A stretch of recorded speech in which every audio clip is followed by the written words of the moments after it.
Hey guys, this is Simon from Simon Says Cycling. Today I'm going to talk about the pros and cons of training with a power meter. I've been using a power meter for many years. Since 2002, when I still raced professionally, I started using an SRM. Back up until that point, I'd been using a heart rate monitor since I was 13 years old. So I have also great amount of experience with heart rate as well. But since then, since 2002, I've coached many athletes with power on all the different power meters out there. I use Training Peaks software, and I really feel it's a great tool for training. And the reason why it's such a powerful tool is it's a completely objective measure of performance. You know, up until this time, before power, there was really no objective measure. We used to use speed, which could vary depending on the conditions. So the main benefit, in my opinion, using a power meter is that it's an objective measure of performance, and because of that, we can evaluate in real time, real conditions. We can evaluate whether we're making progress. We can go out there and we can test our ability on different durations, and we can then do it again 6 weeks later, and we can see if we're making improvements. We can also see where we measure up according to other riders in different categories, and also what kind of rider we are. Are we more of a sprinter? Are we more of a time trialist? We can also measure how hard a race was. We can also see what it took to establish a breakaway or win the final sprint. And then we can simulate training, very specific training, to simulate that exact power required to win a race or establish a breakaway. So that's another great thing about using a power meter.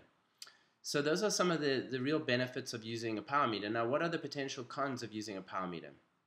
Well, firstly, getting too obsessed with the data, right? Because, you know, power is just one aspect of performance. But when you go into a race, there's so many other factors involved. And many times the winner is not the best rider on paper or on their power meter. Many times it's a rider who knows how to race, who knows how to hide in the pack, save energy, go at the right time, who knows how to use the wind, who knows how to work with his teammates. That's the rider who's going to win most of the time, not the rider who's got the best data on the power meter, right? Unless we're talking a time trial or a straight uphill race. But if it's a real pack race, there's many other factors involved.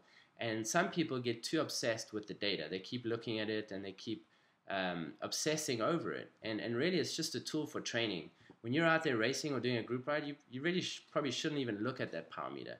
You know, it's a great thing to look at after the ride, just to see how the race or the ride went and how hard it was and what were your peak numbers. But really, during the ride, there's so many other things to focus on that are more important than your actual power at that time.